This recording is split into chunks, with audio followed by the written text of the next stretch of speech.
بسم اللہ الرحمن الرحیم نحمدہ ونصلی علی رسول الکریم اما بعد۔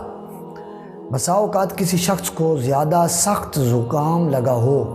تو اس زکام کی وجہ سے اس کی آنکھوں سے آنسو نکل آتے ہیں،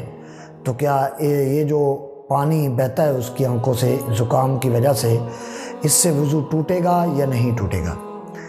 اس کا جواب یہ ہے کہ جو سخت زکام کی وجہ سے آنکھوں سے پانی نکلے یا تیز ہوا کے لگنے کی وجہ سے آنکھوں سے پانی نکلے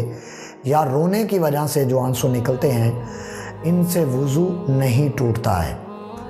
اور جس پانی سے وضو ٹوٹنے کا حکم لگایا گیا ہے کہ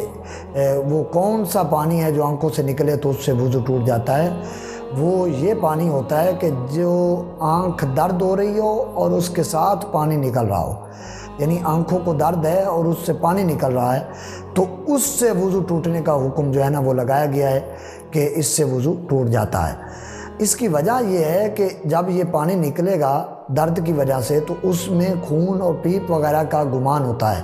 تو اس لیے وضو ٹوٹنے کا کہا گیا کہ اس سے وضو ٹوٹ جاتا ہے، تو لہٰذا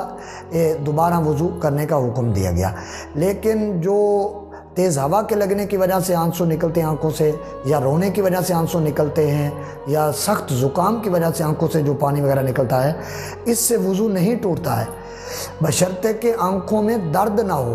آنکھوں میں کوئی تکلیف نہ ہو، کوئی زخم وغیرہ نہ ہو۔ تو اگر تکلیف ہو آنکھوں میں، کوئی درد وغیرہ ہو، تب پانی نکلے تو اس سے وضو ٹوٹ جائے گا۔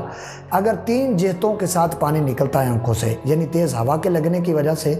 یا رونے کی وجہ سے پانی آنکھوں سے جو نکلتا ہے،